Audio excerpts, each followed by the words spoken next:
जीवन में जो छोटी छोटी बातों में विराट के दर्शन पाले वही बुद्धिमान है। जो अणु में असीम की झलक पाले वही बुद्धिमान है। क्षुद्र में जिसे क्षुद्रता न दिखाई पड़े, क्षुद्र में भी उसे देख ले, जो सर्वात्मा है वही बुद्धिमान है। जीवन के सत्य कहीं दूर आकाश में नहीं छिपे। जीवन के सत्य यहीं लिखे पड़े हैं चारों तरफ, पत्ते पत्ते पर और कण कण पर जीवन का वेद लिखा है। देखने वाली आंख हो तो वेदों में पढ़ने की जरूरत ही नहीं है, क्योंकि महावेद तुम्हारे चारों तरफ उपस्थित हुआ है।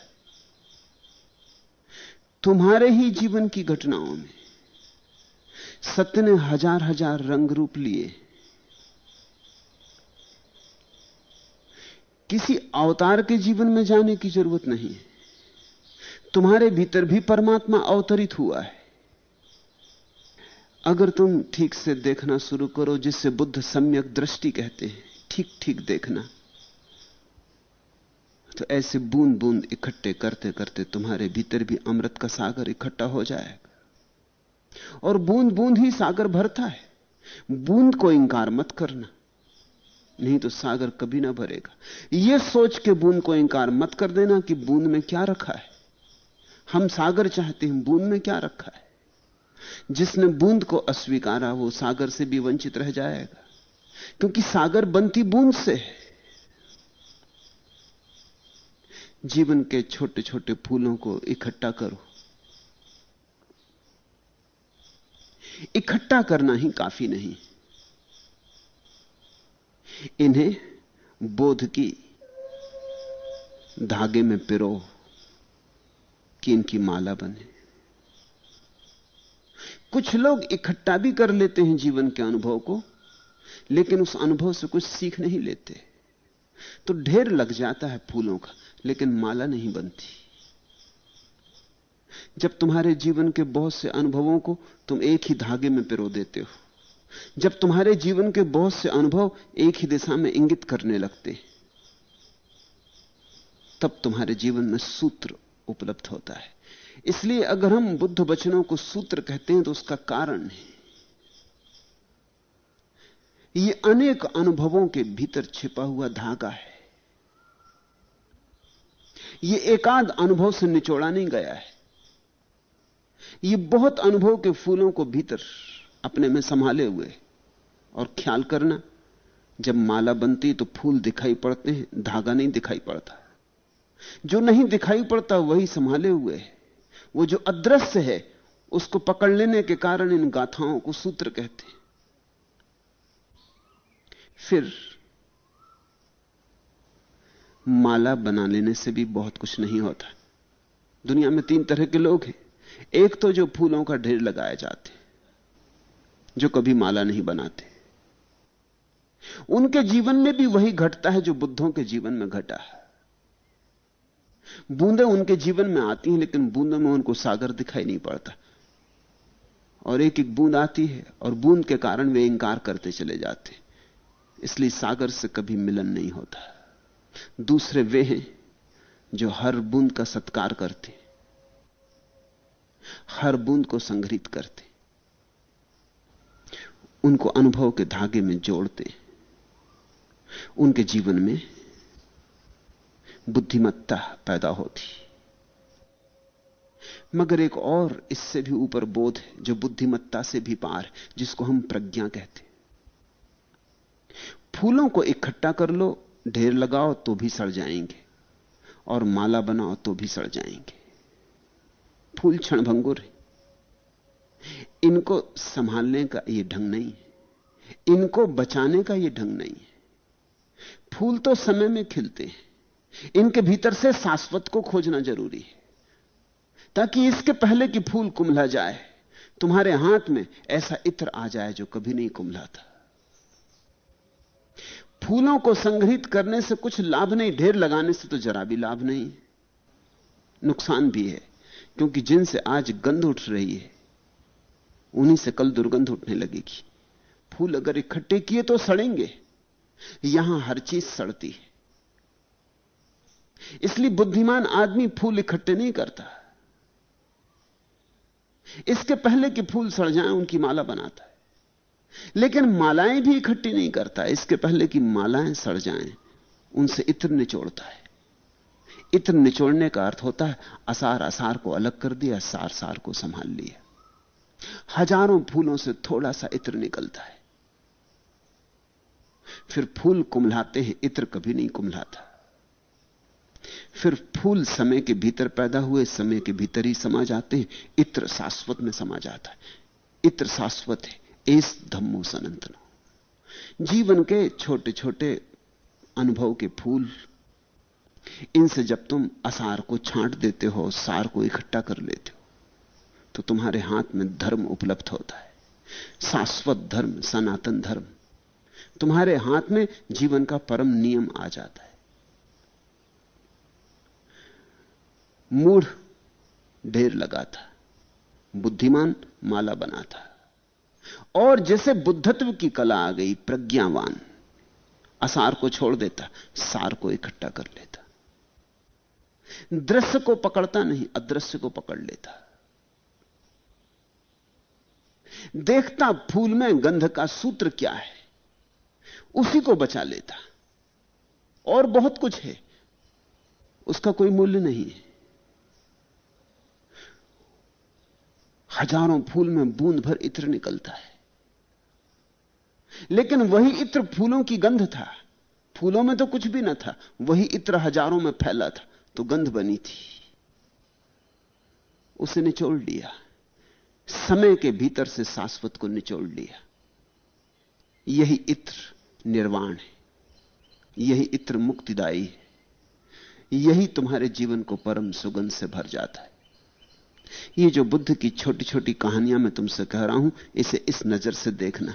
छोटी छोटी घटनाएं तुम्हारे जीवन में भी घटती, सबके जीवन में घटती। जीवन घटनाओं का जोड़ है, घटनाएं ही घटनाएं हैं, रोज घट रही। तुम भी इन्हीं घटनाओं के भीतर से गुजरते हो, सुबह सांझ, दफ्तर में, बाजार में, घर में, खेत में, खलिहान में, भीड़ में, अकेले में, यही घटनाएं घट रही। लेकिन तुम अभी तक इनसे इत्र निचोड़ने की कला नहीं सीख पाए। या तो तुमने घटनाओं के ढेर लगा लिए, उनसे सिर्फ बोझ बढ़ जाता है, और फिर घटनाएं सड़ जाएंगी और दुर्गंध देंगी, और अतीत सड़ा हुआ तुम्हारे पीछे लगा रहता है। मरा हुआ अतीत तुम्हारे सिर पर सवार रहता है, वो तुम्हें ठीक से जीने भी नहीं देता। तुम जियोगे कैसे? तुम्हारा मरा हुआ अतीत जो भूत हो गया आप, वो तुम्हारी छाती पर चढ़ा हुआ है, वो तुम्हें जीने नहीं देता। तो बजाय इसके कि तुमने अतीत से इत्र निचोड़ा होता, अतीत की प्रेतात्माएं तुम्हारे जीवन में अड़चन डालती, उठने बैठने में सब तरफ से परतंत्रता बन जाती। उन्हीं अड़चनों का नाम संसार है। तुम्हारा अतीत ही तुम्हारा संसार है, और वही अतीत तुम्हारे भविष्य को उकसाता है। मुर्दा अतीत फिर से दोहरना चाहता है, फिर से पैदा होना चाहता है। तो जिन वासनाओं के कारण तुम अतीत में कुछ घटनाओं में गुजरे, उन्हीं में तुम भविष्य में भी गुजरोगे। तुम्हारा आने वाला कल करीब करीब तुम्हारे बीते कल की ही पुनरुक्ति होगी। फिर जीने में कुछ अर्थ नहीं है। कल तो बीत चुका, उससे कुछ पाना होता तो पा लिया होता, उसी को कल फिर दोहराओगे। न उससे मिला कुछ, न आगे कुछ मिलेगा। ऐसे खाली के खाली आते और खाली के खाली चले जाते। भिक्षा पात्र तुम्हारा कभी भरता नहीं, तुम्हारा भिखमंगापन कभी मिटता नहीं। जीवन के वे ही अनुभव जो तुम बुद्ध की इन कहानियों में देख रहे हो, तुम्हारे पास से गुजरते हैं। कभी कभी तुम्हें भी लगा होगा कि ये कहानियां कोई बहुत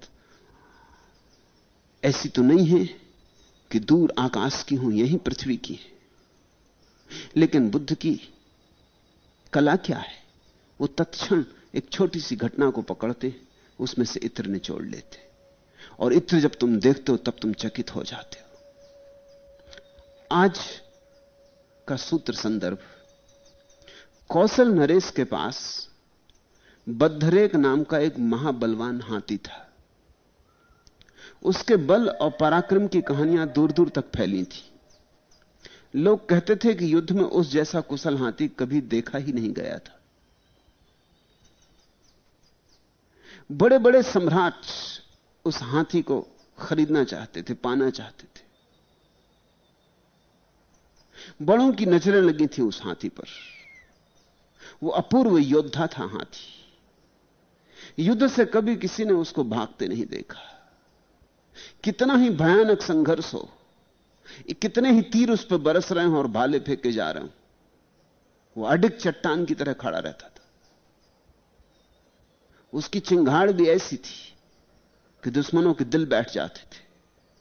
उसने अपने मालिक कौशल के राजा की बड़ी सेवा की थी, अनेक युद्धों में जिताया था।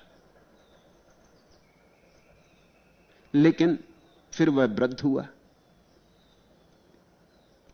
और एक दिन तालाब की कीचड़ में फंस गया। बुढ़ापे ने उसे इतना दुर्बल कर दिया था कि वो कीचड़ से अपने को निकाल ना पाए। उसने बहुत प्रयास किए लेकिन कीचड़ से अपने को ना निकाल सका, सो ना निकाल सका। राजा के सेवकों ने भी बहुत चेष्टा की पर सब असफल गया। उस प्रसिद्ध हाथी की ऐसी दुर्दशा देख सभी दुखी हुए। तालाब पर बड़ी भीड़ इकट्ठी हो गई। वह हाथी पूरी राजधानी का चहेता था। गांव भर में उसके प्रेमी थे, बाल वृद्ध सभी उसे चाहते थे।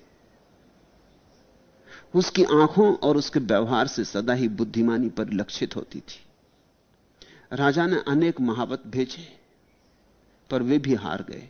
कोई उपाय ही न दिखाई देता था। तब राजा स्वयं गया। वह भी अपने पुराने सेवक को इस भांति दुख में पड़ा देख बहुत दुखी था। राजा को आया देख तो सारी राजधानी तालाब पर इकट्ठी हो गई। फिर राजा को बद्धरेक के पुराने महावत की याद आई।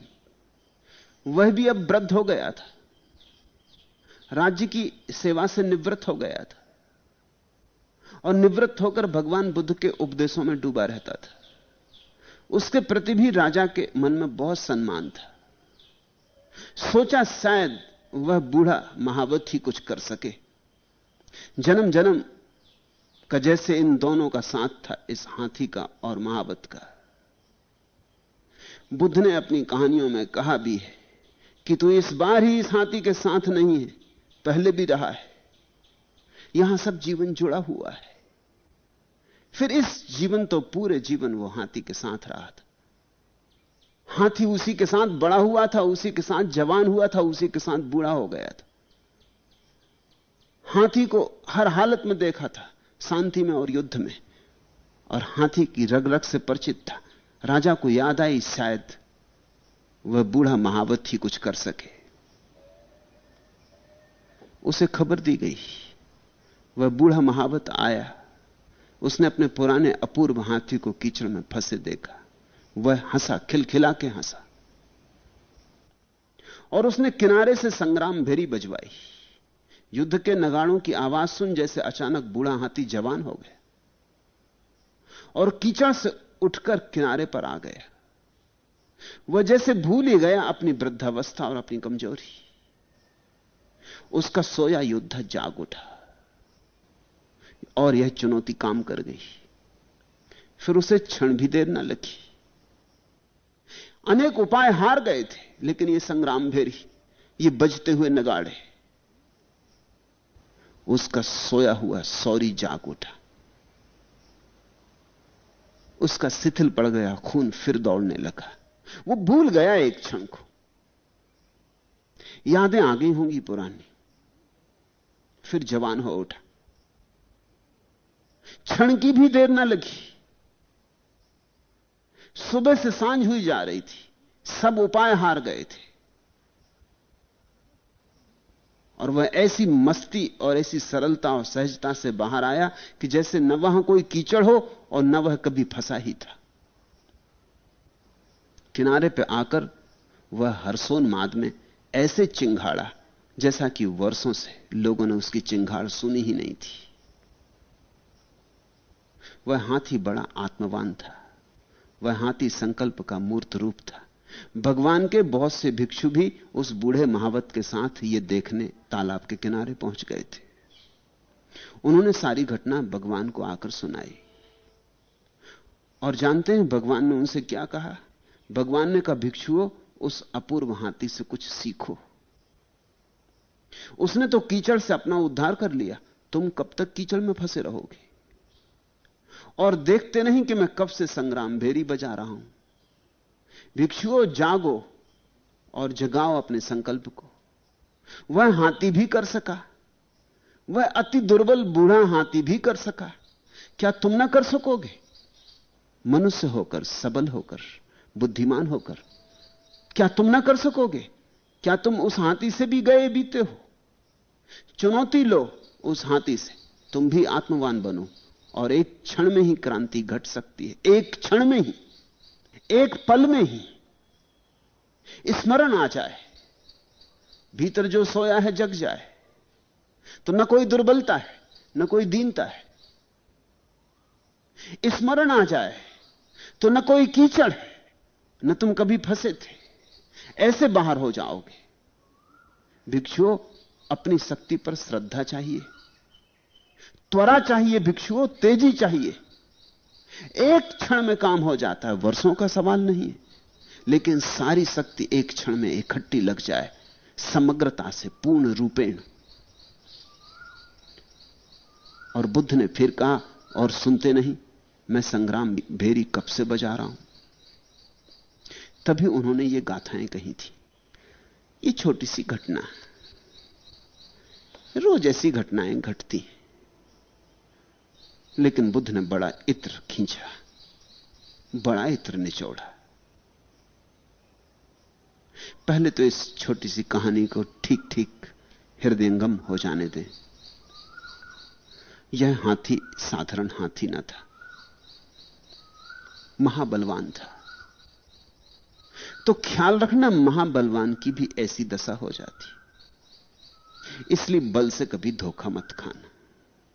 आज बलवान हो, कल निर्बल हो जाओगे। आज बड़ी शक्ति है, कल सब शक्ति छीन हो जाएगी। आज जवान हो, कल बूढ़े हो जाओ। एक बूढ़ा आदमी रास्ते से जा रहा था। बुद्ध एक वृक्ष के नीचे बैठे थे। उस बूढ़े के जर्जर शरीर को, उसके कपते हाथ को, पैर को देखकर एक भिक्षु हंसने लगा। जवान था अभी।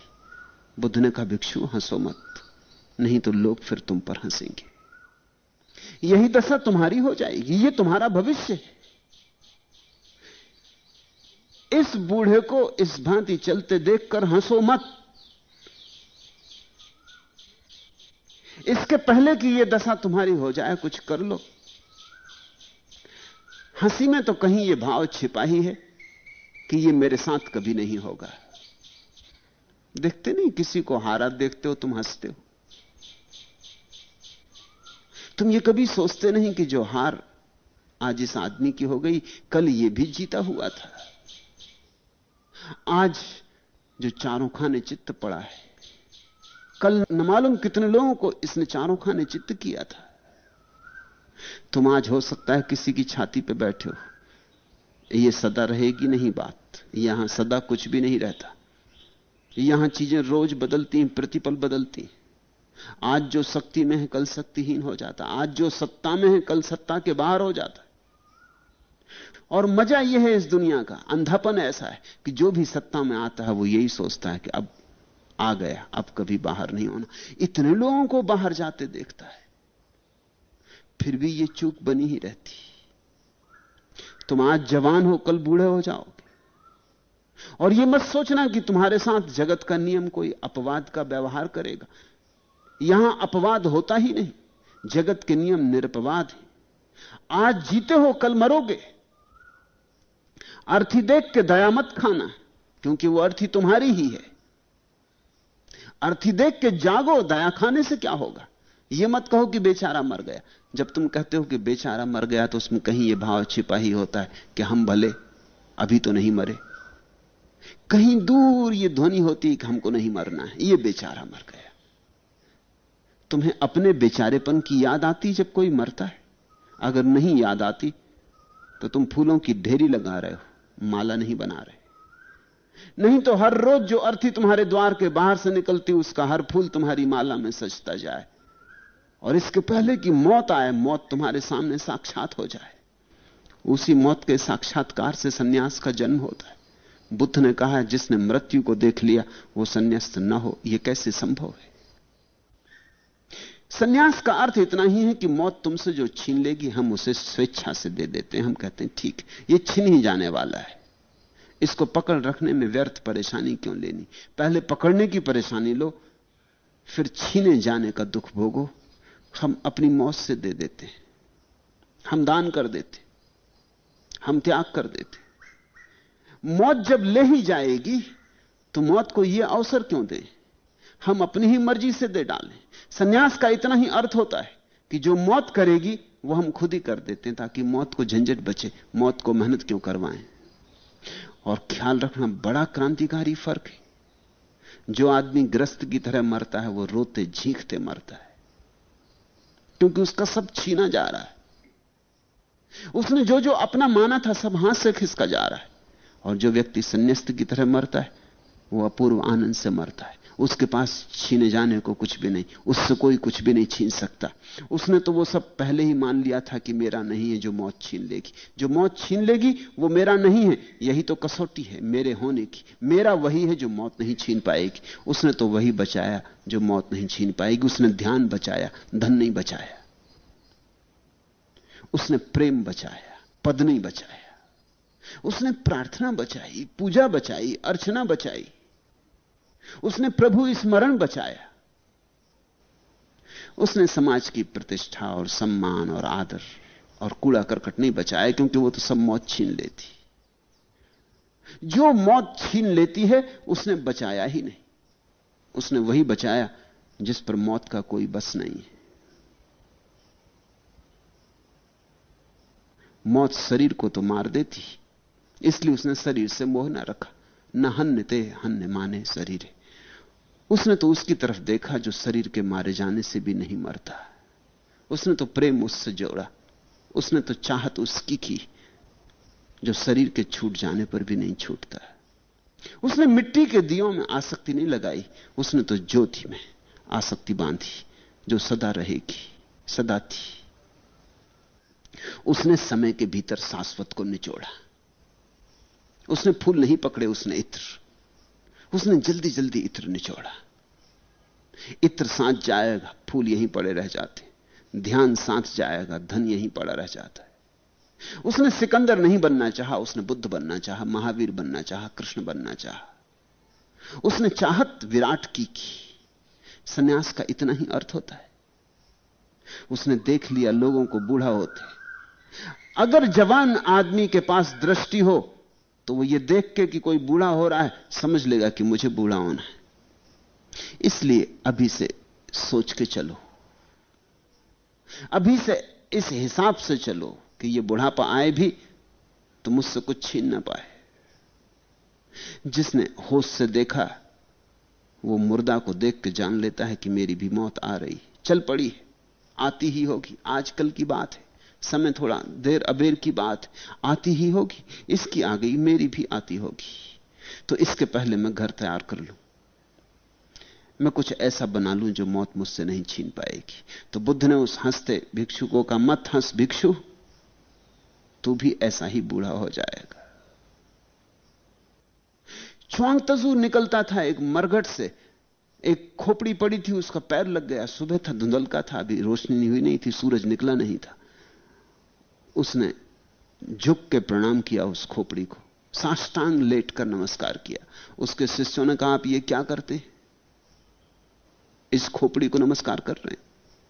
उसने कहा, ऐसी ही मेरी खोपड़ी पड़ी रहेगी, लोगों के पैर लगेंगे।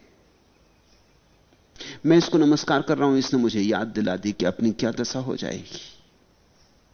इसने मुझे बड़ा बोध दिया, इसलिए धन्यवाद दे रहा हूं। और फिर ख्याल रखो, उसने अपने शिष्यों से कहा, यह खोपड़ी किसी साधारण आदमी की खोपड़ी नहीं, क्योंकि वो मरकट बड़े लोगों का मरकट था। जैसे दिल्ली में राजघाट, ऐसा बड़ा मरकट था। वहां खास खास लोग ही दफनाए जाते थे। तो उसने कहा कोई छोटे मोटे आदमी की खोपड़ी नहीं, अगर ये जिंदा होता और इसके सिर में पैर लग गया होता तो आज अपनी खैर नहीं थी। ये बड़ों की ये हालत हो गई तो च्वांग तजू ने कहा मैं फकीर, मेरी क्या हालत होगी जरा सोचो तो। उसने खोपड़ी उठा ही ली। उसने फिर जिंदगी भर खोपड़ी को साथ रखा। वो जहां जाता खोपड़ी को अपने पास रखता। लोग जरा पूछते भी कि खोपड़ी किस लिए ले फिरते, ये जरा अच्छी नहीं मालूम होती, देख के भय भी लगता है बीभत्स से। वो कहता कि यही अपनी हालत हो जाएगी, इसको देख के अपनी याद बनी रहती, इसको देख के चलने लगा हूं, ये मेरी गुरु हो गई। ऐसी छोटी छोटी घटनाओं से जो निचोड़ता चले इत्र को, वही ज्ञानवान है। वो हाथी बूढ़ा हो गया था, सबको बूढ़ा हो जाना है। महाबलवान ठीक निर्बल दशा में पहुंच जाते हैं, महाधनवान ठीक दीन दशा में पहुंच जाते हैं, बड़े शक्तिशाली ऐसी शक्ति खो देते हैं कि तुम्हें भरोसा ही ना आए। नेपोलियन जब हार गया और उसे सेंट हेलेना के द्वीप में कैद कर दिया गया, तो एक सुबह वो घूमने निकला है। छोटा सा द्वीप है जहां उसे कैद किया गया, द्वीप से भाग भी नहीं सकता, इसलिए उसे द्वीप पर घूमने फिरने की सुविधा है। एक घसियारिन घास की एक गठरी सिर पर लिए हुए आ रही, पगडंडी है छोटी, और नेपोलियन का डॉक्टर उसके साथ है। सम्राट था नेपोलियन, कैद में था तो भी डॉक्टर उसको दिया गया था जो उसके साथ रहे, उसकी तीमारदारी करे। डॉक्टर ने घसियारन को आते देखा तो वो चिल्लाया कि ओ घसियारन रास्ता छोड़, देखती नहीं कौन आ रहा है। लेकिन नेपोलियन ने उसका हाथ पकड़ा और कहा क्षमा करें डॉक्टर, तुम्हें होश नहीं, वो दिन गए, हम रास्ता छोड़ दें। वो दिन गए जब मैं आल्प्स पर्वत से कहता कि हट जा, तो आल्प्स पर्वत भी मेरा रास्ता छोड़ देता। आज घसियारिन भी मेरा रास्ता क्यों छोड़े, आज कोई कारण नहीं। और नेपोलियन किनारे हट के खड़ा हो गया, घसियारिन को रास्ता दे दिया।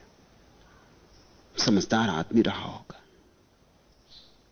ऐसी दशा हो जाती कि जिनके लिए हिमालय रास्ता दे देता, उनके लिए घास वाली भी शायद रास्ता न दे। और यह दशा सबकी हो जाती है, यह दशा होनी ही है। यहां कुछ भी स्थिर नहीं है, इसलिए यहां जिसने स्थिरता का बोध बनाया वो ना समझ। पहली तो बात, वो महाशक्तिवान हाथी जिसकी कहानियां दूर दूर तक फैली थी, बूढ़ा हो गया था और एक दिन तालाब की कीचड़ में फंस गया। जो युद्धों में नहीं फंसा था कभी, जिसको फंसाने के लिए न मालूम कितने षड्यंत्र और जाल किए गए थे, न मालूम कितने व्यूह रचे गए थे कि मार डाला जाए, क्योंकि वो कौशल नरेश की ताकत था, उसके वजह से कौशल नरेश जीते थे युद्धों में। जो हाथी सैकड़ों हाथियों के बीच भी घिर के फंसा नहीं था कभी, वो आज एक साधारण से तालाब की गंदी कीचड़ में फंस गया। हाथी फंसाने को आए थे तो ना फंसा पाए थे, आज कीचड़ फंसाने को उत्सुक भी नहीं है, कीचड़ को कुछ लेना देना भी नहीं और फंस गया है। ऐसी दीन दशा हो जाती, सभी की हो जाती। तुम्हारा मन तुमसे कहेगा नहीं, अपनी नहीं होगी, सावधान रहना। मन की सुनना मत, मन सभी से ऐसा कहता है, मन सभी को ऐसा धोखा देता है। मन मूढ़ता का सूत्र है। मन की जिसने सुनी वो मूढ़ रह गया, मन की जिसने मानी वो कभी जान नहीं पाया। मन ना जानने की दिशा में ले जाता है, मन आंखों को धुएं से भरता है। मन यही कहेगा कि ठीक है, हो गया होगा कमजोर, लेकिन हम विटामिन लेंगे, इंजेक्शन लेंगे, दवा जारी रखेंगे, डॉक्टर हैं, अब तो मेडिकल साइंस इतनी बढ़ गई, अब कोई ऐसा दुर्बल होने की जरूरत है। कितनी ही मेडिकल साइंस बढ़े और कितने ही तुम विटामिन लो और कितनी ही दवाइयां पीते रहो, कितने ही टॉनिक खाते रहो, कुछ फर्क ना पड़ेगा। देर अबेर तुम ऐसे ही कमजोर हो जाओगे। कमजोर हो जाना ही पड़ेगा, क्योंकि जो शक्ति दी गई है वो क्षणभंगुर है, वो विदा होगी। 2-4 साल आगे के पीछे उससे कुछ भी फर्क नहीं पड़ता, आखिरी हिसाब में उससे कुछ अंतर नहीं आता है। आज कीचड़ में फंस गया है वह महाबलवान हाथी, बुढ़ापे ने उसे अति दुर्बल कर दिया है। उसने बहुत प्रयास किए लेकिन कीचड़ से अपने को ना निकाल सका, सुना निकाल सका। उसकी पीड़ा समझो और ख्याल रखना, अगर यह जवान होता हाथी तो यह कीचड़ से अपने को निकाल लेता। इसमें एक बात और, बात में बात छिपी है। जब तक तुम जवान हो तब तक संसार से निकलना आसान है। जब बूढ़े हो जाओगे तो कीचड़ से निकलना मुश्किल हो जाए। आमतौर से लोग उल्टा तर्क लिए बैठे हैं। लोग सोचते हैं बूढ़े जब हो जाएंगे तब राम नाम जप लेंगे, अभी क्या जल्दी है। बूढ़े जब हो जाएंगे तब सन्यास ले लेंगे, अभी क्या जल्दी। अभी तो जवान है, अभी तो जिंदगी है, अभी तो राग रंग है, अभी तो भोग लें।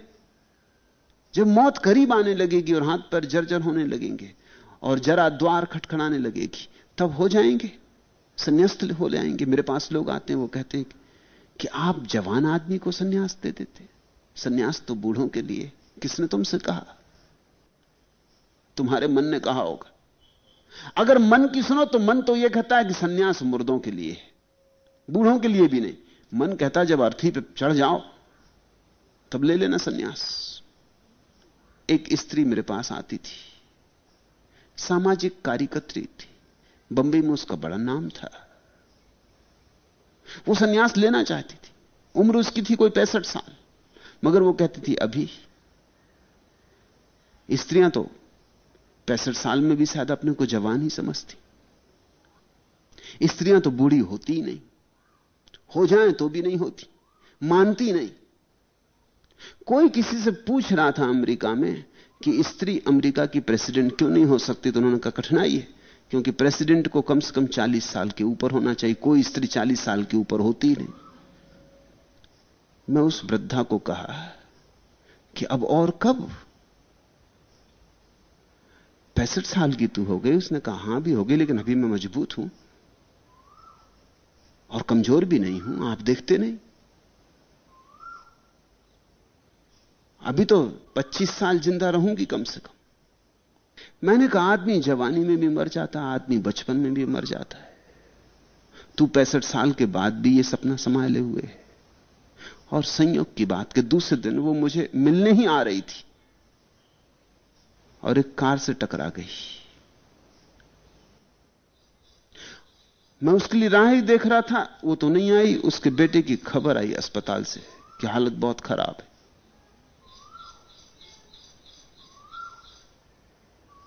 और 24 घंटे बाद वो मर गई।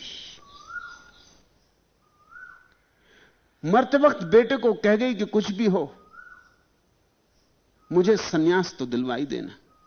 मरते वक्त बेटा भागा हुआ है, कहने लगा मां तो चल बसी, लेकिन वो कह गई है कि गैरिक वस्त्र पहनवा देना, माला गले में डलवा देना। मैंने कहा तुम्हारी मर्जी, तो माला ये रही, ले जाओ। अब मरे हुए आदमी की बात को क्यों इंकारना, मगर इसका कोई मूल्य नहीं है। सन्यास मर के लिया,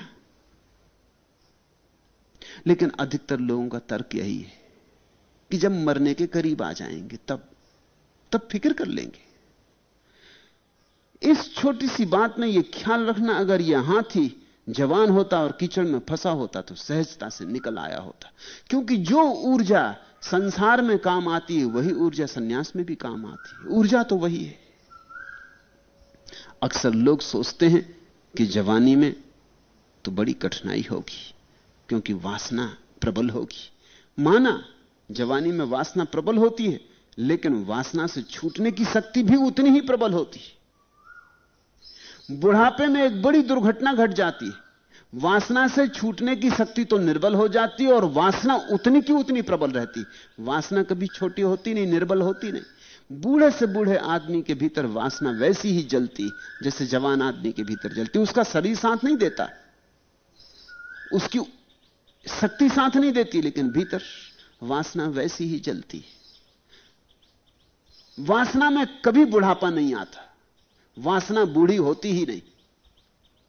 ऊर्जा जवान होती, ऊर्जा बूढ़ी होती, वासना सदा जवान रहती। तो जब ऊर्जा भी जवान हो तब चाहे वासना से बाहर निकल आओ तो निकल आओ। जब ऊर्जा बूढ़ी हो जाए और वासना तो जवान रहेगी ही, तब निकलना बहुत मुश्किल हो जाएगा। इसलिए बुद्ध और महावीर ने एक महाक्रांति इस देश में की।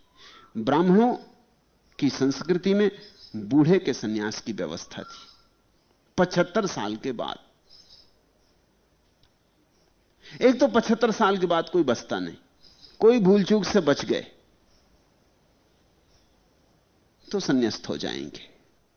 संन्यास तब लेने की व्यवस्था थी जब संसार तुम्हें खुद ही छोड़ दे, जब संसार खुद ही तैयारी करने लगे कि तुमको जाके कबाड़खाने में कहीं फेंक आए, किसी अस्पताल में डाल दें कि किसी वृद्धाश्रम में भर्ती करवा दें। जब किसी कबाड़खाने पे फेंकने की संसार की ही इच्छा हो जाए, जब तुम्हारे बेटे ही सोचने लगे कि अब जाओ भी, अब बहुत हो गए, अब और ना सताओ, तब संन्यास ले लेना। 75 साल, 100 साल का हिसाब बांध कर रखा था। 100 साल कोई भी जीता नहीं, उन दिनों में भी नहीं जीते थे लोग। वो सिर्फ आशा है। कभी कभी कभी कभार कोई आदमी 100 साल जिया है, आज भी नहीं जीता। उन दिनों का तो सवाल ही नहीं है। उन दिनों की जितनी खोजबीन की गई है, किताबों को छोड़ दो, जो अस्थि पंजर मिले हैं सारी दुनिया पर, वो इस बात के सबूत हैं कि 40 साल से ज्यादा, 50 साल से ज्यादा उन दिनों आदमी जिया ही नहीं। वो शतायु होने की तो कामना थी, आशीर्वाद था कि 100 वर्ष जियो, वो कुछ होता नहीं था, लेकिन उस कामना पर यह सारा का सारा शास्त्र निर्मित हुआ था। 25 साल तक ब्रह्मचरी, 50 साल तक गृहस्थ, 75 साल तक वानप्रस्थ, फिर 75 साल से 100 साल तक सन्यास। वो सन्यास घटता नहीं था, या कभी कभी घटता था। कुछ लोग जो सतजीवी होते थे।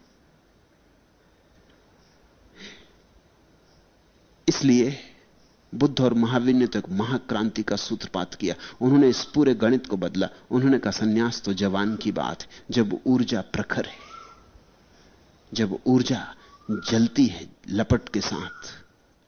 वासना भी तेज है, जीवन की ऊर्जा भी तेज है, फंसने का डर भी है, निकलने की शक्ति भी है, तभी निकल जाना, क्योंकि पीछे शक्ति तो कम होती जाएगी और कीचड़ वैसी की वैसी रहेगी।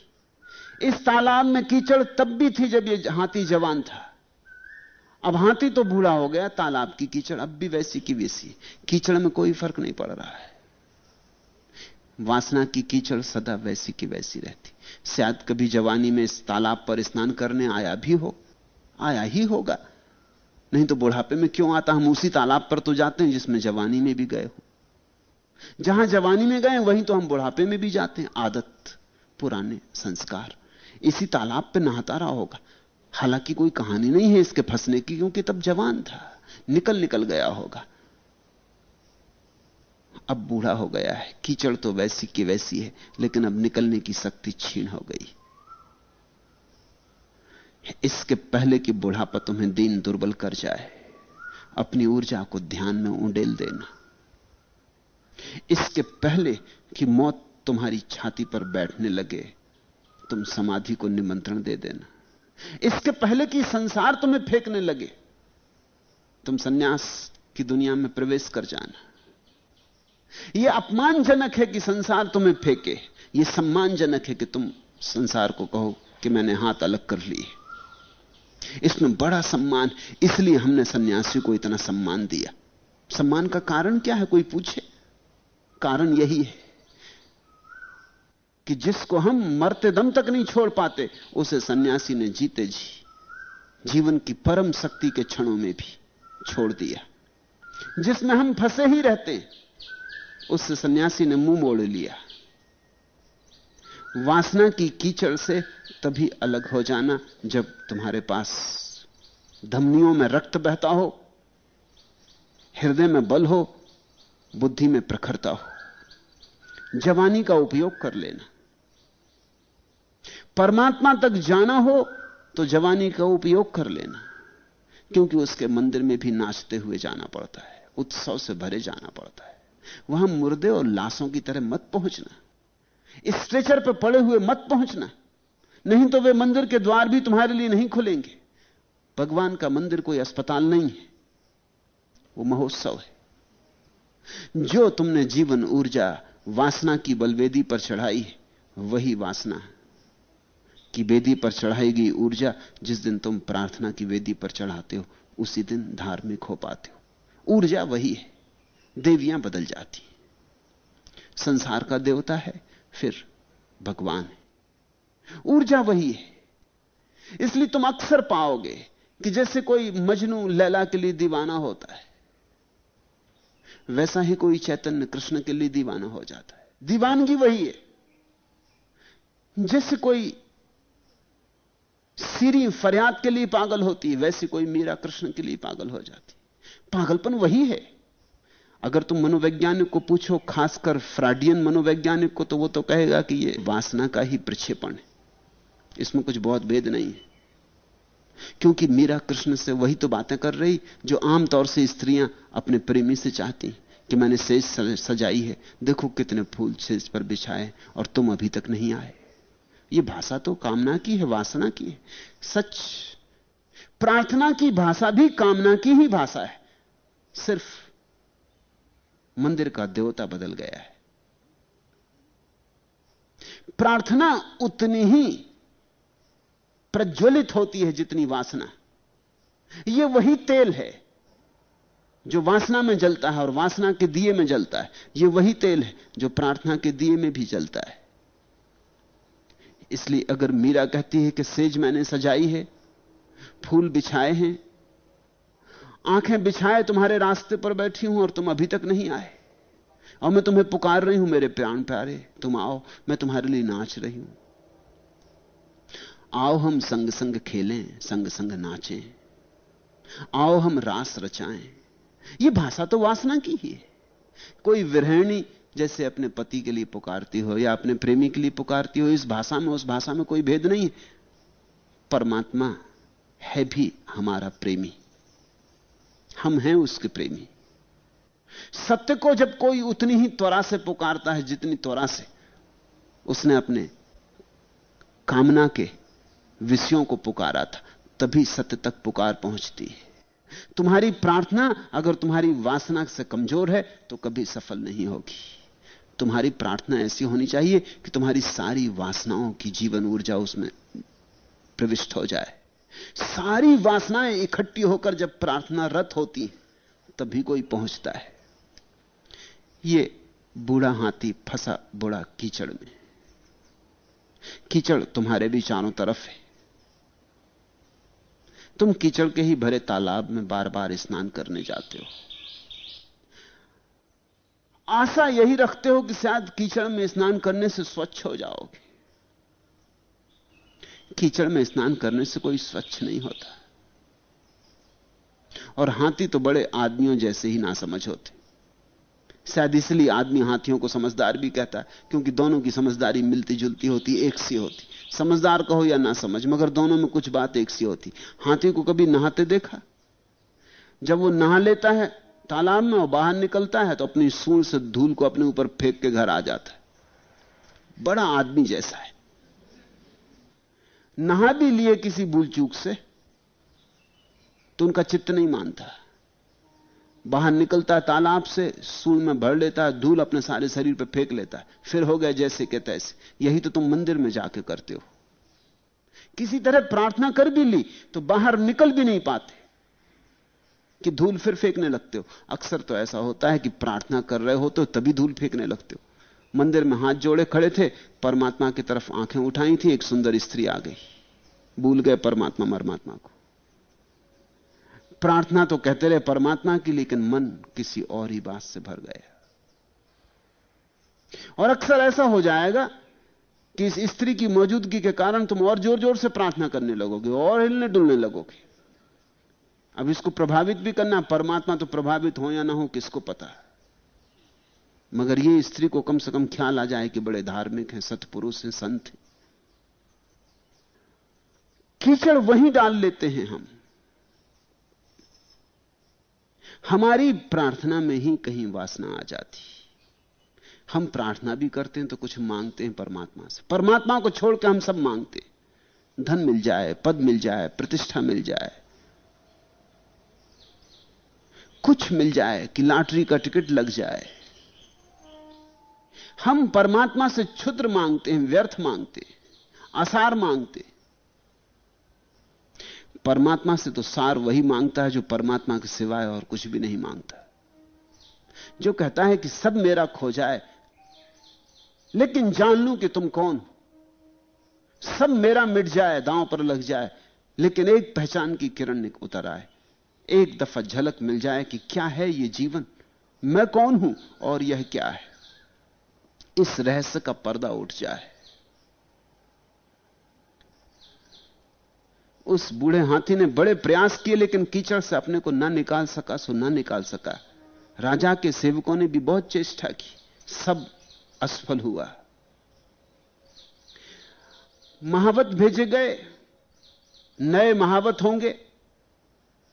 हाथी तो बूढ़ा था, महावत नए होंगे, उन्होंने सब नई नई विधियां उपयोग में लाई होंगी, लेकिन उस हाथी से उनका कोई संपर्क नहीं था, पहचान न थी। उस हाथी का उन्हें कोई अनुभव न था। उस हाथी के भीतर की जीवन ऊर्जा किस ढंग से काम करती है इसका उन्हें पता नहीं था।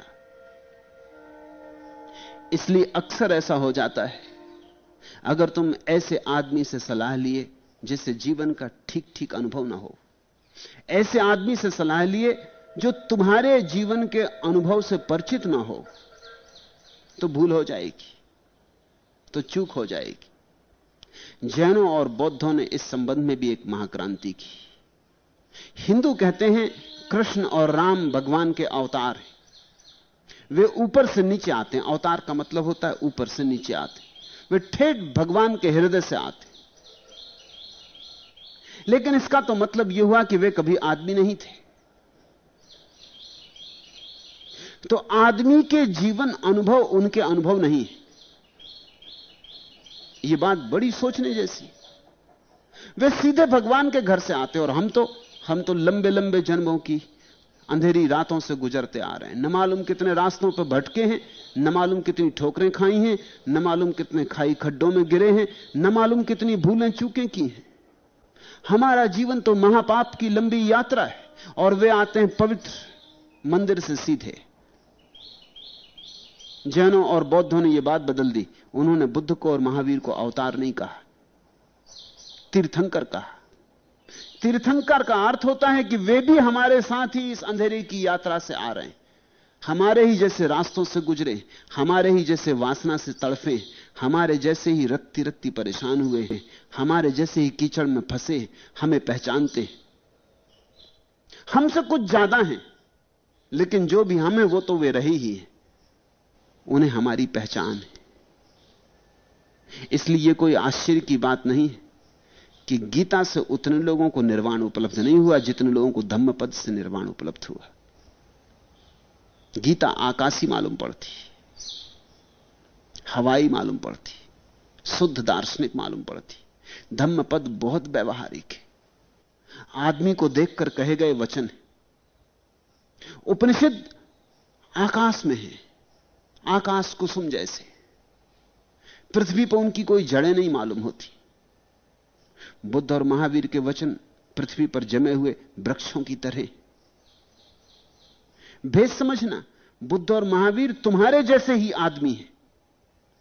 उनका भगवान होना आकाश से अवतरण नहीं, ऊर्ध्वगमन है। वे तुम्हारे ही तरह धक्के खाते, परेशान होते, टटोलते टटोलते धीरे धीरे आंखों को उपलब्ध हुए। उनका अतीत और तुम्हारा अतीत एक जैसा है, इसलिए उनके वचन तुम्हारे लिए बहुत कारगर होंगे। वे जो कह रहे हैं तुम्हें जानकर कह रहे हैं। वे तुमसे भली भांति परिचित हैं क्योंकि वे अपने से परिचित हैं। वे तुम्हें जानते हैं क्योंकि वे अपने को जानते हैं। उनकी तुम पर महाकरुणा होगी क्योंकि वे जानते हैं कैसी अड़चन है, कैसी कठिनाई है। जब आदमी वासना में फंसा होता तो निकलना कितना मुश्किल है, यह उन्हें अपने अनुभव से पता है। बुद्ध बार बार कहते हैं अपने भिक्षुओं को कि पिछले जन्म में मैं भी ऐसा ही फंसा था, उसके पहले मैं भी ऐसा ही उलझा था। भिक्षुओं, तुम निराश ना हो, हताश ना हो। मैं पहुंच गया देखो, ऐसे ही उलझा था। मैं निकल गया देखो, ऐसे ही उलझा था। तुमसे भी ज्यादा मेरी उलझन थी, तुमसे भी बड़ा मेरा पाप था, तुमसे भी बड़ी मेरी नासमझी थी। तुम हताश मत हो, अगर मैं निकल आया तो तुम भी निकल आओगे। मेरे निकल आने में तुम्हारे निकल आने का सबूत है, क्योंकि मैं तुम जैसा आदमी। हिंदू और बौद्धों की भगवान की धारणा भिन्न है। हिंदू समझते हैं भगवान का मतलब होता है जिसने दुनिया बनाई। बौद्ध कहते हैं भगवान का अर्थ होता है जिसने दुनिया को जान लिया। बनाने बनाने का सवाल नहीं है, बनाई तो किसी ने भी नहीं है। जिसने दुनिया को जान लिया, जिसने यह जान लिया कि दुनिया कैसे काम कर रही, जो इस रहस्य से परिचित हो गया, वह भगवान है। हिंदू कहते हैं भगवान पहले फिर दुनिया, बौद्ध कहते हैं पहले दुनिया फिर भगवान। भगवान दुनिया के अनंत अनंत अनुभवों के बीच उठा हुआ शिखर है, इत्र है। बहुत देखा, भटका, पाप किया, सब तरह की भूलें, सब नरकों में गए, सब स्वर्गों में गए, सुख देखे, दुख जाने, सब तरफ से, सब दिशाओं से जीवन को टटोला। और टटोलते टटोलते टटोलते एक दिन वो घड़ी आई कि इस जीवन के पार उठ गए, ऊपर उठ गए, इस जीवन से मुक्त हो गए। इस मुक्ति का नाम भगवत्ता। इसलिए हिंदू और बौद्धों के बीच भगवान शब्द में कभी भी पर्यायवाची मत मान लेना, वो पर्यायवाची नहीं है। जब हिंदू कहते हैं राम भगवान, तो उनका अर्थ अलग है। उनका अर्थ यह है कि वो उन्होंने कभी पाप देखा नहीं, उन्होंने कभी पाप किया नहीं। वे शुद्ध उतरते हैं आकाश से, निर्मल, निष्कलुष। जब बुद्ध कहते हैं कि मैं भगवान हूं, तो बुद्ध का अर्थ यह, मैंने पाप देखा जैसा तुम देख रहे हो, तुमसे भी ज्यादा देखा, लेकिन मैंने गौर से देखा, तुमने गौर से नहीं देखा, बस इतना ही फर्क है। तुम भी गौर से देख लो, सम्मा दिट्ठी, तुम भी सम्यक रूपेण देख लो, तो तुम भी मुक्त हो जाओगे। जिसने पाप को गौर से देख लिया, वो पाप के बाहर हो जाता है। यह हाथी जाता रहा होगा उसी तालाब पर जवानी में, अब भी गया है। अनेक महावत आए, नए थे, उन्हें इस हाथी का कोई अनुभव न था। शायद उन्होंने इस बूढ़े हाथी को मारा पीटा हो, बरछे चुभाए हो, सताया हो कि किसी तरह बाहर निकल आए। लेकिन जो कीचड़ में फंसा है, उसे सता के तुम बाहर निकालो, वैसे ही दुर्बल है और सताओगे। ख्याल करना, तुम नरक में पड़े हो और तुम्हारे पंडित पुजारी तुमसे कहते हैं कि अगर तुम नहीं निकले तो और बड़े नरक में भेज दिए जाओगे। थोड़ी तो दया करो, थोड़ी तो मनुष्यता दिखलाओ। आदमी वैसे ही नरक में पड़ा, और कहां नरक है, और इससे बदतर क्या नरक होगा। और आप आ गए कि कहते हैं कि अगर नहीं निकले इससे तो और बड़े नरक में भेज दिए जाओगे। इसी से निकलने का उपाय नहीं सूझ रहा है, और तुम और बड़े नरक में भेजने का इंतजाम कर रहे हो। लोग सोचते हैं शायद भय से लोगों के जीवन बदले जा सके। उन नए महावतों ने भय दिया होगा, सताया होगा। यही तो महावत जानते हैं। मारे होंगे बरछे, साया होगा कि शायद भय में, पीड़ा में निकल आए बाहर, लेकिन पीड़ा से कोई बाहर नहीं निकलता। पीड़ा मुक्तिदायी नहीं। पीड़ा तो हमने वैसे ही बहुत झेल ली। तुम क्या सोचते हो उस बूढ़े महाबलवान हाथी को, जिसका सुंदर अतीत था, कीचड़ में फंसे देखकर पीड़ा नहीं हो रही होगी? वो मरा जा रहा होगा, वो गड़ा जा रहा होगा, वो प्रार्थना कर रहा होगा, हे प्रभु पृथ्वी फट जाए तो मैं इसमें समा जाऊं, मेरी मौत हो जाए। ये दिन देखने को बता था कि साधारण सी तलैया की कीचड़ में उलझ जाऊंगा और निकल ना सकूंगा। ये कमजोरी, ये दुर्बलता, ये दिन देखने को बता था। और पीड़ा क्या होगी? तुम्हारे बरछे और क्या चुभेंगे? उसका सारा अहंकार चुभा पड़ा है, उसकी सारी अस्मिता चुभी पड़ी है, और तुम उसे मारोगे, पीटोगे। या शायद महावतों ने प्रलोभन दिया हो, सुंदर सुंदर भोजन सामने रखे हो कि शायद भोजन को देख के बाहर निकल आए। लेकिन जो कीचड़ में फंसा है, वो भोजन को देख के भी बाहर निकल नहीं सकता।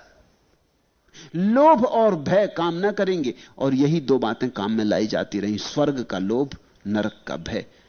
सदियां बीत गई हैं, तुम्हारे पंडित पुरोहित तुम्हारे किनारे खड़े हैं तालाब के और चिल्ला रहे हैं कि अगर कीचड़ में ज्यादा देर रहे तो नरक, अगर जल्दी निकल आओ तो स्वर्ग, अगर अभी निकल आओ तो अच्छा इंतजाम कर देंगे स्वर्ग में।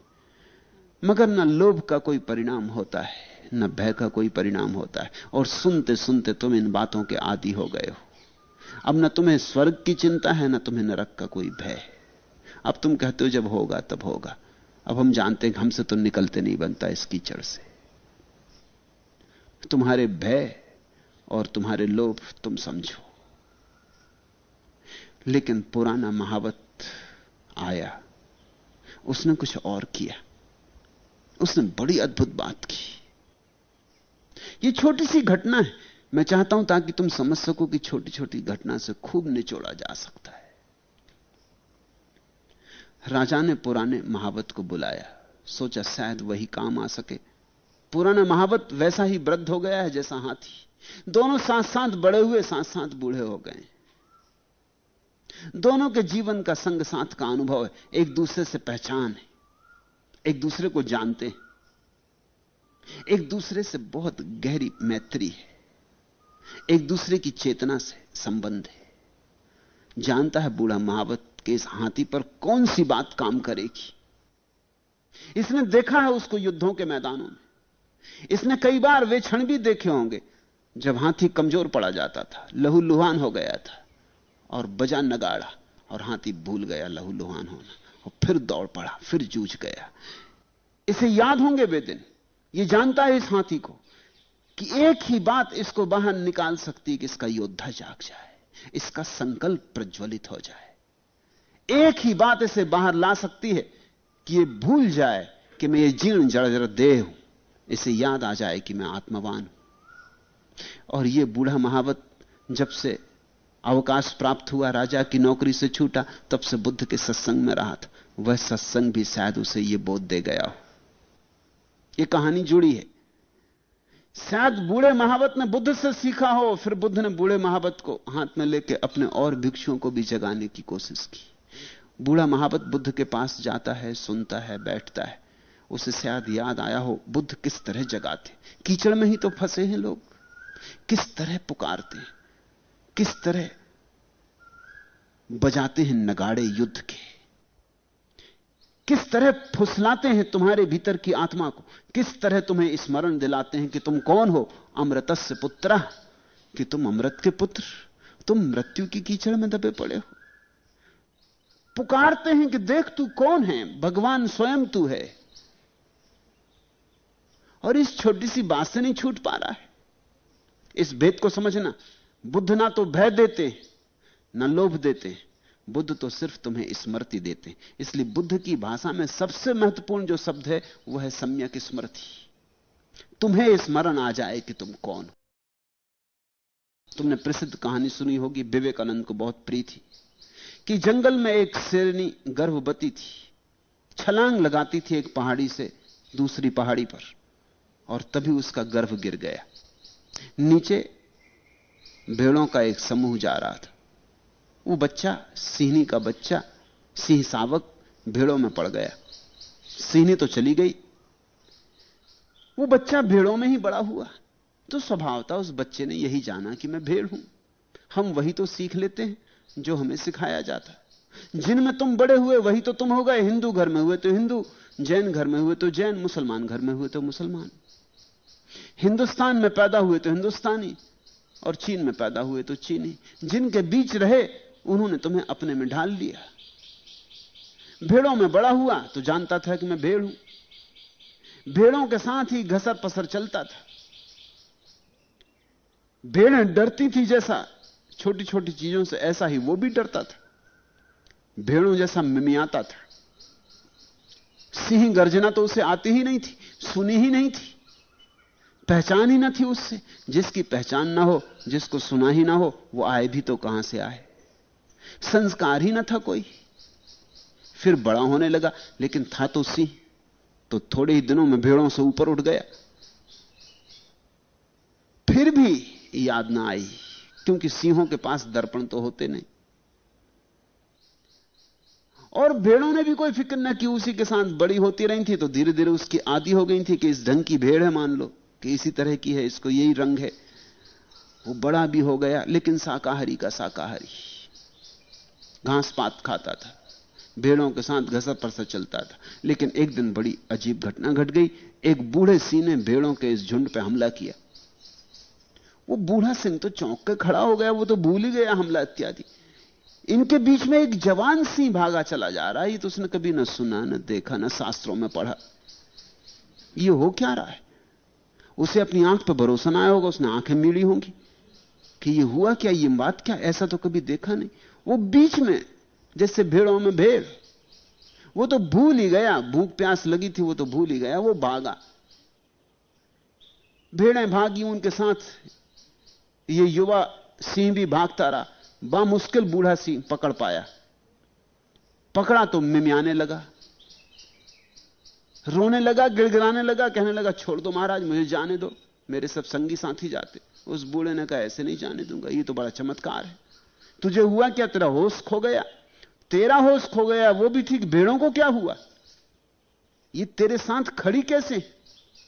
उसने कहा मैं भेड़ हूं, इसमें कुछ भी नहीं हुआ, मैं जरा बड़ी भेड़ हूं, मगर मैं हूं तो भेड़ ही।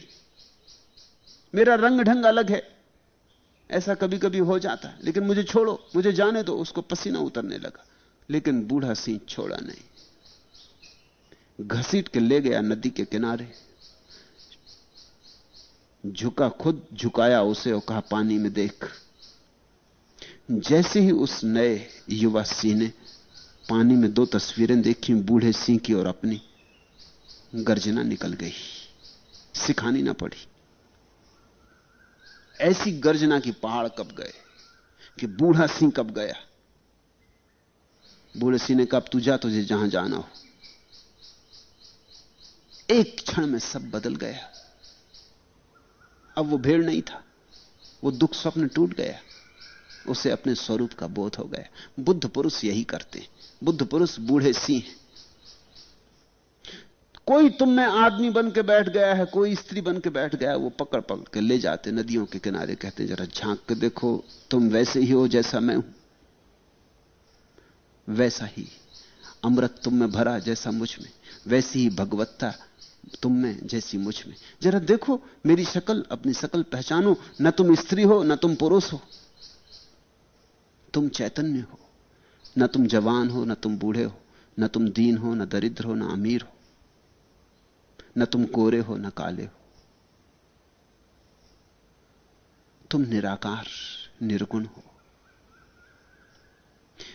इस बूढ़े महावत ने शायद बुद्ध से ही यह बात सीखी होगी, निश्चित बुद्ध से ही सीखी होगी। इस हाथी को भी जानता था, फिर बुद्ध की चर्चाओं में सूत्र पकड़ा गया होगा। आया बूढ़ा महावत, उसने अपने पुराने अपूर्व हाथी को कीचड़ में फंसे देखा।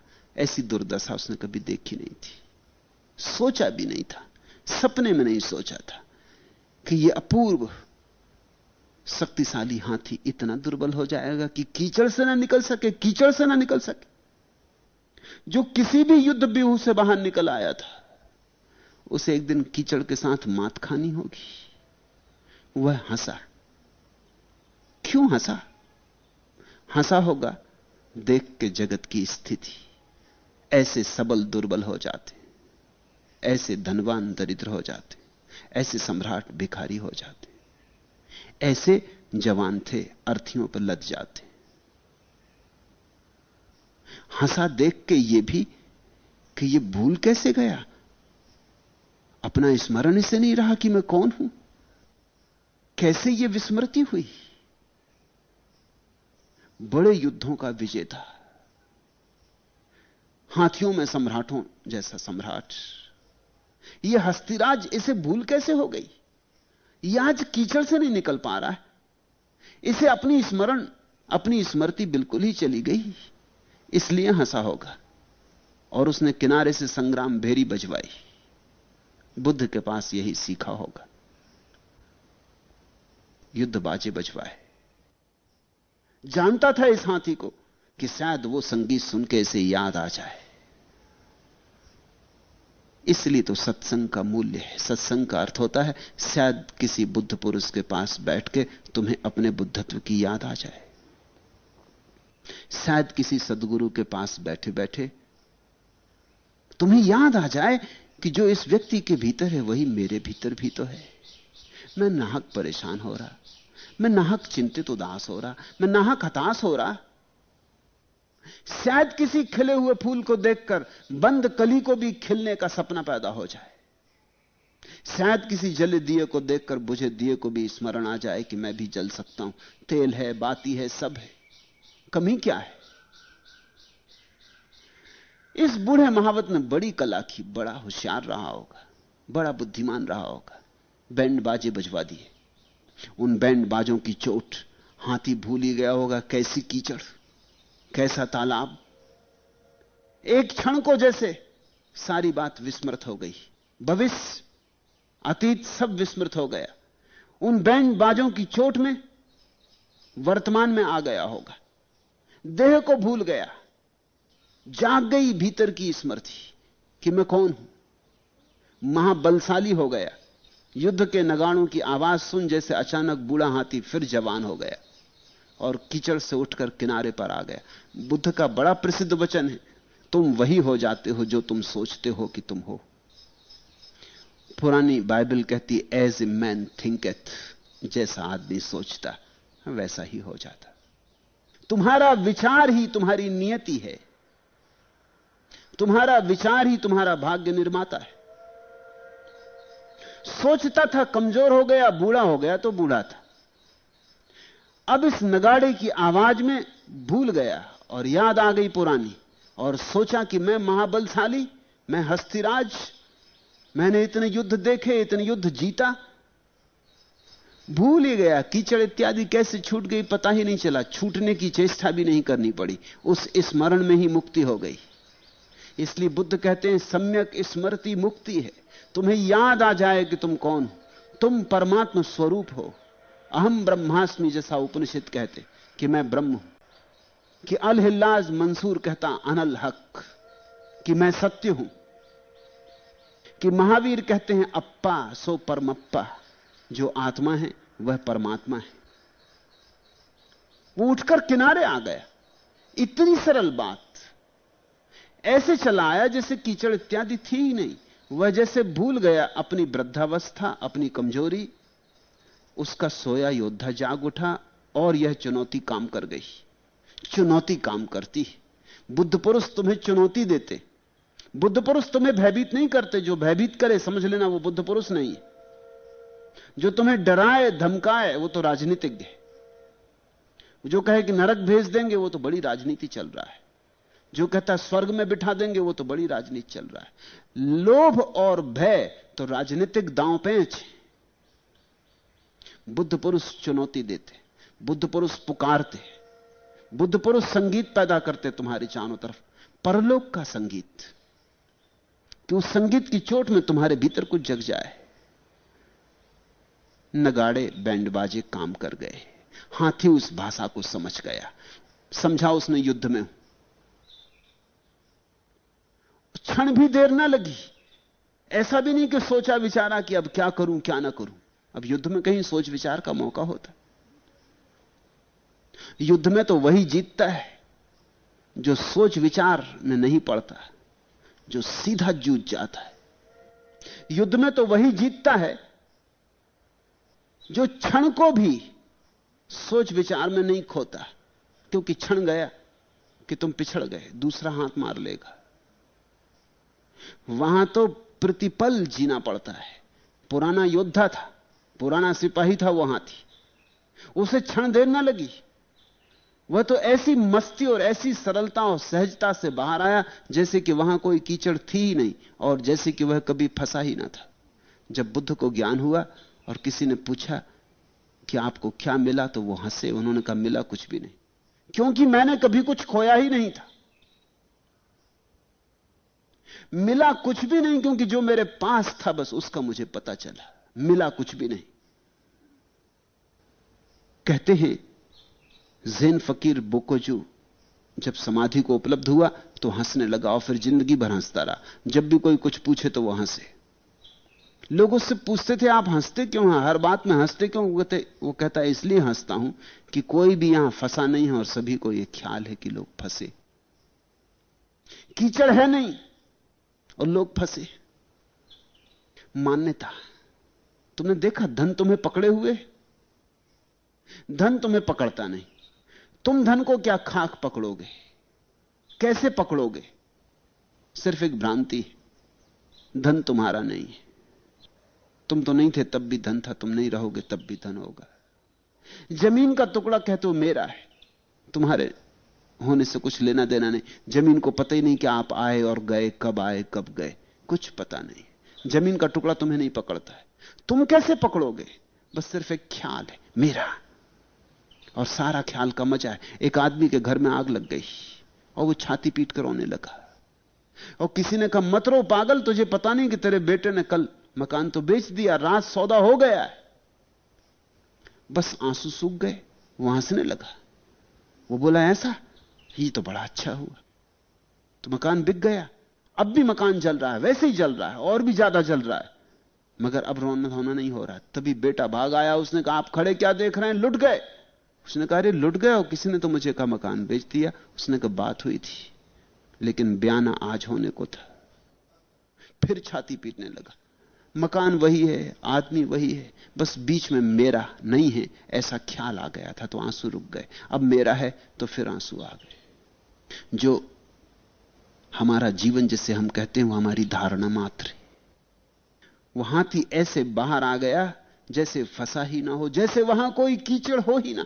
ऐसी सरलता और सहजता से, ऐसी सरलता और सहजता से ही मिलती है समाधि। संसार से आदमी ऐसे ही निकल आता है, सिर्फ स्मरण आ जाए, आत्म स्मरण आ जाए। इसलिए मैं भी तुम्हें संसार छोड़ने को नहीं कहता, क्योंकि मैं कहता हूं पकड़ ही नहीं सकते। पहली तो बात, छोड़ोगे कैसे? छोड़ना तो नंबर 2 होगा, पहले तो पकड़ना होना चाहिए। इसलिए मैं तुमसे भागने को भी नहीं कहता, भागोगे कहां? जागने को कहता हूं। यह हाथी जाग गया, ये बैंड बाजे की चुनौती इसे जगा गई। बस जागो। आकर किनारे पर ऐसा चिंघाड़ा जैसा वर्षों से लोगों ने उसकी चिंगाड़ न सुनी थी। वे पुराने युद्ध फिर जैसे जीवंत हो उठे। चेतना तो कभी न बूढ़ी होती न दुर्बल होती। चेतना तो न कभी जन्मती और न मरती। चेतना तो शाश्वत है, और चेतना तो सदा एक जैसी है, एक रस है। वह हाथी बड़ा आत्मवान था, इतने जल्दी याद आ गई। लोग भी इतने आत्मवान नहीं, बड़ा संकल्पवान था। इतनी चुनौती में संकल्प जग गया, घोषणा हो गई, बड़े जल्दी जागा। भगवान के भिक्षुओं ने जब यह बात भगवान को कही तो उन्होंने कहा भिक्षुओं, उस अपूर्व हाथी से कुछ सीखो। उसने तो कीचड़ से अपना उद्धार कर लिया, तुम कब तक कीचड़ में पड़े रहोगे? और देखते नहीं कि मैं कब से संग्राम भेरी बजा रहा हूं। भिक्षुओं जागो और जगाओ अपने संकल्प को। वह हाथी भी कर सका, क्या तुम ना कर सकोगे? क्या तुम उस हाथी से भी गए बीते हो? चुनौती तो लो उस हाथी से, कुछ तो शर्माओ, कुछ तो संकोच करो, कुछ तो लजाओ। तुम भी आत्मवान बनो, और एक क्षण में ही क्रांति घट सकती है। एक क्षण में क्रांति घट सकती है, ऐसा महासूत्र बुद्ध ने दिया है। जन्म जन्म का अंधेरा एक क्षण में कट सकता है। जिस घर में रात ही रात रही है जन्मों से, सदियों से जहां अंधेरा ही अंधेरा रहा है, एक दिया जले, छोटा सा दिया जले, अंधेरा कट जाता। अंधेरा ये थोड़ी कहता है कि मैं सदियों पुराना हूं, अभी नए नए दिए से कैसे कटूंगा। अंधेरे की कोई उम्र थोड़ी होती। 1000 साल पुराना अंधेरा हो कि एक रात पुराना अंधेरा हो, कुछ फर्क नहीं पड़ता। जब दिया जलता है तो दोनों मिट जाते। अंधेरे की कोई शक्ति होती नहीं। अंधेरा नपुंसक है, संसार नपुंसक है। जिस दिन आत्मा का दिया जलता है, कोई शक्ति नहीं रोकती। इसलिए बुद्ध ने यह नहीं कहा है कि क्रमिक विकास होता है। क्रमिक होता है इसलिए कि तुम आत्मवान नहीं हो, तुम हिम्मत ही नहीं लेते, तो सीढ़ी सीढ़ी चढ़ो, इंच इंच सरको। जिनमें हिम्मत है वो छलांग लगा जाते हैं, एक क्षण में घट जाता है। अक्रमिक एक क्षण में बिना समय को खोए घटना घट सकती, तुम्हारी त्वरा पर निर्भर है। इसलिए बुद्ध ने कहा एक क्षण में क्रांति घट सकती। त्वरा चाहिए भिक्षुओं, तीव्रता चाहिए, ऐसी तीव्रता कि तुम्हारा संपूर्ण प्राण मन उसमें संलग्न हो जाए। अपनी शक्ति पर श्रद्धा चाहिए भिक्षु। बुद्ध कहते हैं अपनी शक्ति पर श्रद्धा। बुद्ध यह भी नहीं कहते कि बुद्ध की शक्ति पर श्रद्धा, क्योंकि बुद्ध की शक्ति पर श्रद्धा तो फिर किसी तरह का परालंबन बन जाएगी, फिर तुम परतंत्र हो जाओगे, और परतंत्रता संसार है। इसलिए बुद्ध कहते हैं अप दीपो भव, अपने दिए खुद बनो, अपने पे श्रद्धा करो। बुद्ध कहते हैं मैं तुम्हारी श्रद्धा तुम में जगा दूं, मेरा काम पूरा हो गया, मैं फिर बीच से हट जाऊं। और देखो मैं कब से संग्राम भेरी बजा रहा हूं, सुनो। और तभी उन्होंने ये गाथाएं कही थी।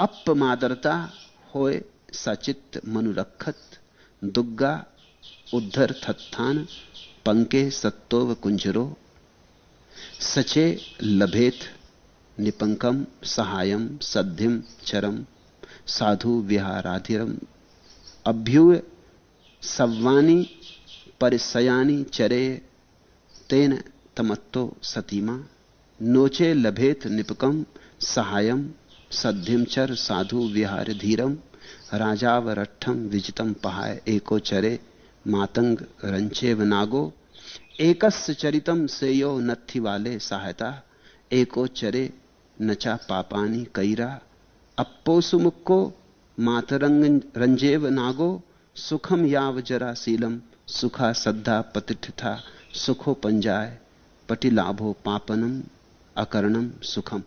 अप्रमाद में रत हो, जागो। अप्रमाद यानी सो मत, बहुत सो लिए।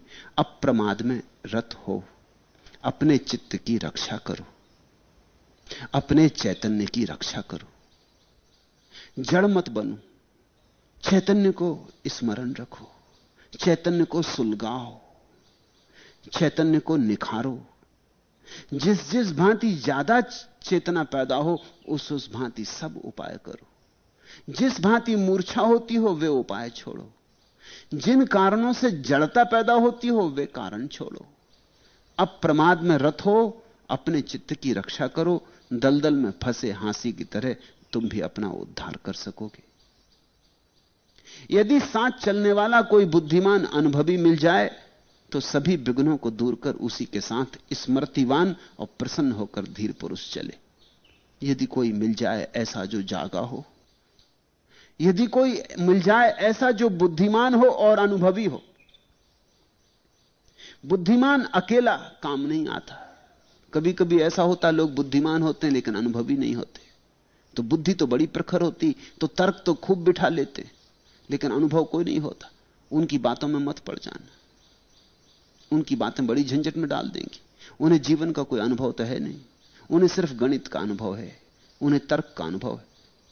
मैंने सुना है जिस आदमी ने औसत का सिद्धांत खोजा, यूनानी गणितज्ञ था, बड़ा बुद्धिमान था, अनुभवी ना रहा होगा। अपने बच्चों को लेकर पिकनिक पे गया था, उसने एवरेज औसत का सिद्धांत खोजा था। और जब कोई सिद्धांत खोजता है नया नया तो उसी में लगा रहता है, उसी में डूबा रहता है। नदी पार करते थे, उसके 5-6 बच्चे थे, पत्नी थी। उसने जल्दी से सब बच्चों की ऊंचाई नापी। पत्नी ने कहा ये क्या कर रहे हो? उसने कहा कि औसत निकाल रहा हूं। गया जल्दी से 5-6 जगह पानी भी नापा कितना गहरा है, औसत गहराई नाप ली, औसत ऊंचाई नाप ली। बोला पत्नी से कोई फिक्र नहीं, आने दो बच्चों को। अब कोई बच्चा लंबा था, कोई छोटा था, कहीं पानी गहरा था, कहीं उथला था। चल पड़ा वो, बीच में बच्चे, पत्नी पीछे। पत्नी चिल्लाई क्योंकि एक बच्चा डुबकी खाने लगा। पत्नी चिल्लाई कि तुम चले क्यों जा रहे हो, ये बच्चे डुबकी खा रहे हो। उसने कहा ये हो ही नहीं सकता। वो लौट के भी नहीं देखता, वो कहता ये हो ही नहीं सकता, मेरे सिद्धांत में भूल तो हो ही नहीं सकती। इधर पत्नी बच्चों को बचाने में लगी, वो दौड़ के गया वापस रेत पर, उसने जहां गणित किया था अपना, फिर से देखने की कोई भूल तो नहीं होगी। भूल कुछ भी ना थी, लेकिन औसत बुद्धिमानी की तो बात है, अनुभव की बात नहीं। औसत आदमी कहीं होता है। अब कोई 2 फीट का बच्चा था, कोई 4 फीट का बच्चा था, दोनों औसत तो 3 फीट के हो गए। 3 फीट का कोई भी नहीं है उसमें। इसी तरह औसत आमदनी होती, किसी की आमदनी का नाम औसत आमदनी नहीं है। उसमें बिरला की आमदनी जुड़ी, उसमें भिखारी की आमदनी जुड़ी, दोनों को जोड़ के औसत निकाल ली तो भिखारी भी अमीर हो जाता है, बिरला भी भिखारी हो जाते। औसत झूठ है। गणित तो ठीक है, तर्क तो ठीक है, औसत उम्र निकाल ली जाती कि भारत की औसत उम्र कितनी है। उन्होंने कहा 35 साल। अब इसमें 70, 80 साल, 90 साल जीने वाला आदमी भी जुड़ा है। इसमें पहले दिन जो बच्चा पैदा होकर मर गया वो भी जुड़ा है। 35 साल शायद किसी की भी औसत उम्र ना हो, शायद एक आदमी ऐसा ना मिले जो ठीक 35 साल जीता है। मगर औसत, कहते हैं रूस में जब क्रांति हुई तो एक स्कूल की रिपोर्ट छपी और रिपोर्ट में छपा कि यहां 100% शिक्षा में विकास हुआ है। और जब खोजबीन की गई तो पाया यह गया कि कुछ ज्यादा नहीं हुआ था। स्कूल में एक ही शिक्षक था, पहले एक विद्यार्थी, अब 2 विद्यार्थी हो गए थे। 100%। 100% सुन के ऐसा लगता है कि भारी विकास हो गया। दिल्ली में ऐसे आंकड़े चलते हैं, बड़ा विकास हो रहा है, ऐसा हो गया, वैसा हो गया। आंकड़ों का सारा जाल। और आंकड़े इतना झूठ बोलते हैं जिसका कोई हिसाब नहीं। जिसको झूठ बोलना हो उसे आंकड़े सीखने पड़ते। आंकड़ों से इतनी सुविधा से झूठ बोला जा सकता है और झूठ इतना सच मालूम होता है। बुद्धिमान अकेले से काम नहीं चलता। बुद्धिमान, इसलिए बुद्ध 2 शब्द जोड़ते हैं, बुद्धिमान और अनुभवी। यदि साथ चलने वाला कोई बुद्धिमान, कोरे बुद्धिमान के चक्कर में मत पड़ जाना, कोरे पंडित के चक्कर में मत पड़ जाना। अनुभवी चाहिए, जिसने जीवन के अनुभव से जाना हो, जो कहता हो उसे जिया हो, जो कहता हो उसका साक्षात्कार किया हो। अगर समाधि की बात करता हो तो शास्त्र में पढ़ के समाधि की बात ना करता हो, अनुभव से करता हो, समाधिस्थ हुआ हो। कुछ लोग बुद्धिमान होते हैं लेकिन अनुभवी नहीं होते, और कुछ लोग अनुभवी होते हैं लेकिन बुद्धिमान नहीं होते। अनुभव तो हो जाता है लेकिन बताने में सफल नहीं होते। वे भी किसी काम के नहीं। उनके लिए तो गूंगे का गुड़ है। गुड़ तो खा गए मगर बोल नहीं सकते, तो उनसे तुम कुछ न सीख पाओगे। बुद्धत्व पैदा होता है उस आदमी में जिसने अनुभव भी किया, और अनुभव के साथ साथ जिसके पास इतनी क्षमता है कि तुम्हें तर्कयुक्त रूप से समझा भी सके। वही सद्गुरु। यदि साथ चलने वाला कोई बुद्धिमान अनुभवी मिल जाए तो सभी विघ्नों को दूर कर उसी के साथ स्मृतिवान और प्रसन्न होकर धीर पुरुष चले। 2 फिर शर्तें बताई। स्मृतिवान होकर। बुद्ध पुरुषों के पास भी सोया सोया ना रहे, नहीं तो कोई सार नहीं। दिया जल रहा हो और तुम झपकी लेते रहो तो भी कोई फायदा नहीं। दिया जला कि ना जला बराबर। भेरू संग्राम भेरी बज रही हो और हाथी सोया रहता, नींद में पड़ जाता, अफीम चढ़ाए होता, तो कोई मतलब हल नहीं होने वाला था। सोचता कि कौन उपद्रव कर रहा है नींद में। बुद्ध पुरुषों के पास रहना स्मृतिवान होकर, जागे हुए होकर, सजग। एक शब्द ना चूक जाए, एक मुद्रा ना चूक जाए, बुद्ध की एक झलक ना चूक जाए। ऐसा जो जागा हुआ रहेगा वो सीखेगा। और दूसरी बात कहते हैं प्रसन्नचित्त होकर। उदास होकर भी मत रहना बुद्धों के पास, क्योंकि उदासी में तुम खिल ना पाओगे। मूर्छित रहे तो सुन ना पाओगे, उदास रहे तो खिल ना पाओगे। उत्सव में रहना। अभी तुम जरा बात सुनो, बौद्ध भिक्षु भी ये नहीं माने कि प्रसन्न रहना। बौद्ध भिक्षुओं को देखो तो लंबे चेहरे, उदास, मरे मरा है, बड़ा बोझ ढो रहे हैं, जैसे धर्म कोई बोझ है। मैं तुमसे कहता हूं धर्म उत्सव है, नृत्य है, धर्म संगीत है, धर्म गीत है। रसो वैसा, धर्म तो रस है, मूल रस है। बुद्ध का यह वचन सुनो, स्मृतिवान और प्रसन्न होकर। स्मृतिवान ताकि बुद्ध में जो तुम्हारी तरफ बह रहा है वो चूक ना जाए, और प्रसन्न होकर, क्योंकि प्रसन्न होकर ही तुम्हारे प्राण नाचेंगे, और तुम नाचोगे तो बुद्ध के साथ हो पाओगे। सारे विघ्नों को दूर करके साथ हो जाए, फिर कोई बाधाएं ना माने। 1000 बाधाएं हो, उनका त्याग कर दे बाधाओं का, क्योंकि ऐसे अवसर बार बार नहीं मिलते। यदि साथ चलने वाला कोई बुद्धिमान अनुभवी मित्र न मिले, जैसे राजा अपने विजित राज्य को छोड़कर अकेला घूमता है, या जैसे एकल हाथी अकेला जंगल में घूमता है, तो फिर वैसा ही अकेला विचरण करे। बुद्ध कहते हैं अगर कोई सद्गुरु न मिले तो अकेला ही विचरण करे। असद्गुरु से तो बचे, उससे तो अकेला ठीक। कोई मित्र मिल जाए तो ठीक, कोई कल्याण मित्र। बुद्ध ने जो ठीक उपयोग किया है शब्द गुरु के लिए वो है कल्याण मित्र। दोनों शब्द बड़े प्यारे हैं। एक तो मित्र वो कहते हैं क्योंकि गुरु मित्र है, उससे बड़ा और कौन मित्र, और वो कल्याण मित्र है। मित्र तो और भी होते हैं बहुत, लेकिन अक्सर अकल्याण के मित्र होते हैं। शराब पीने जा रहे हो तो बहुत मित्र बन जाते हैं, मांस खा रहे हो तो बहुत मित्र आ जाते हैं, धन पैसा है तो बहुत साथी हो जाते हैं, धन पैसा गया तो साथी भी गए।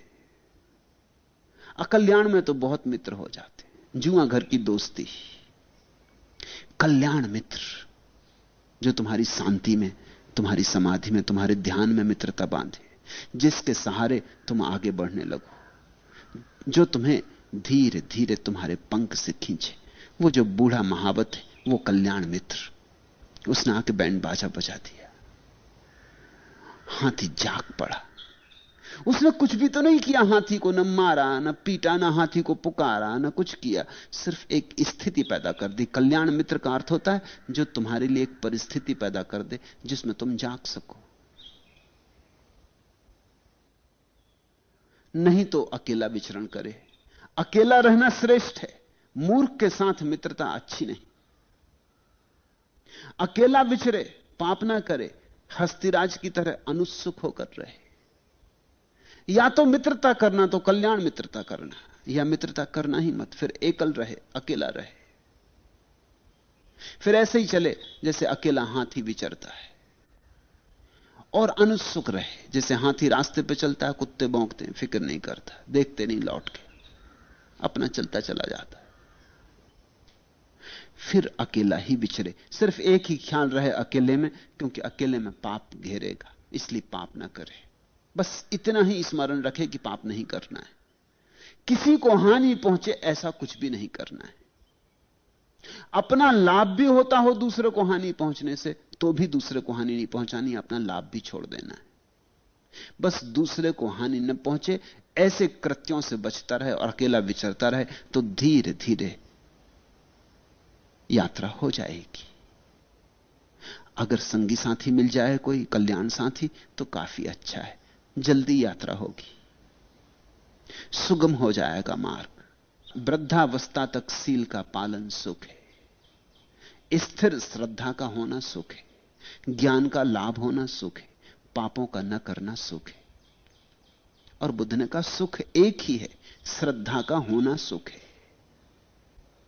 स्वयं में श्रद्धा का होना सुख है। सोचो वो बूढ़ा हाथी जब बाहर निकला होगा कीचड़ से, तो कैसे महासुख को ना उपलब्ध हो गया होगा। कीचड़ से निकलने का ही सुख नहीं था वह, उससे भी बड़ी बात घटी थी। शायद भीड़ में किसी को भी ना दिखाई पड़ी हो, भीड़ ने तो यही देखा होगा कि हाथी कितना मस्त कीचड़ से निकला है, इसलिए मस्त हो रहा है। बुद्ध कहते हैं अगर गौर से देखो तो कीचड़ से निकलना तो गौण था, हाथी को अपने पे श्रद्धा आ गई इसलिए सुखी हो रहा। उसे बात दिखाई पड़ गई कि अरे मेरा ही विचार था जो मुझे कमजोर बनाया था। मैं बूढ़ा मान रहा था तो बूढ़ा था, और बैंड बाजे में मैं जवान हो गया तो जवान हो गया। तो मेरी विचार ही मेरी नियति है, मैं जो चाहूं वही हो सकता हूं। मैं जो हो गया हूं मेरे ही विचारने से हो गया हूं, तो मेरा विचार मेरा बल है।